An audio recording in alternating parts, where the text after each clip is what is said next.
Halo Sobat Brandly, sekarang kita akan belajar mengenai ekosistem.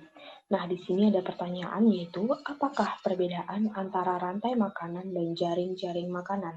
Yang perlu kita ketahui dan yang perlu kita bahas yang pertama adalah pengertian dari rantai makanan itu sendiri. Nah, perlu kita ketahui bahwa rantai makanan adalah bagian dari jaring-jaring makanan, yaitu siklus makan dan dimakan, yang terjadi dalam sebuah ekosistem atau lingkungan hidup. Yang kedua adalah jaring-jaring makanan. Nah, apa itu jaring-jaring makanan? Jaring-jaring makanan adalah siklus rantai makanan yang terjadi, yang saling tumpang tindih dan berhubungan dalam suatu ekosistem. Nah, maka di sini dapat kita ketahui berdasarkan penjelasan dan pengertian dari rantai makanan dan jaring-jaring makanan itu, kita ketahui perbedaannya. Nah, di sini adalah rantai makanan melibatkan organisme dalam tingkat-tingkatan yang tersebut disebut dengan tropik. Nah, kalau misalnya rantai makanan ini ada tingkatannya, yaitu yang pertama adalah produsen, di mana produsen ini adalah organisme yang bisa membuat makanannya sendiri atau disebut dengan organisme autotrof. Contohnya adalah tumbuhan. Yang kedua adalah konsumen tingkat 1.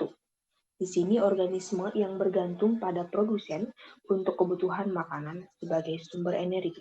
Konsumen tingkat 1 biasanya ditempati oleh hewan herbivora atau ikan-ikan kecil yang berada di lautan. Yang ketiga adalah konsumen tingkat 2, yaitu organisme yang memangsa konsumen di tingkat 1. Biasanya merupakan organisme karnivora, herbivora, dan omnivora. Dan terakhir adalah dekomposer, di mana dekomposer ini merupakan bagian pengurai dalam suatu rantai makanan yang berfungsi untuk menguraikan organisme yang mati untuk memelihara kestabilan suatu ekosistem. Organisme yang masuk dalam pengurai adalah bakteri, cacing, dan jamur. Nah, berdasarkan pembahasan ini, maka teman-teman Brandly tentu mengetahui apa perbedaan itu rantai makanan dan jaring-jaring makanan tadi. Ingat lagi satu hal yang harus saya ulang, yaitu kalau rantai makanan adalah bagian dari jaring-jaring makanan, dan di sini ada proses makan dan dimakan, dan kedua, jaring-jaring makanan yaitu siklus rantai makanan yang terjadi yang saling tumpang tindih dan berhubungan dalam suatu ekosistem. Oke, selamat belajar Sobat Brandly dan salam edukasi.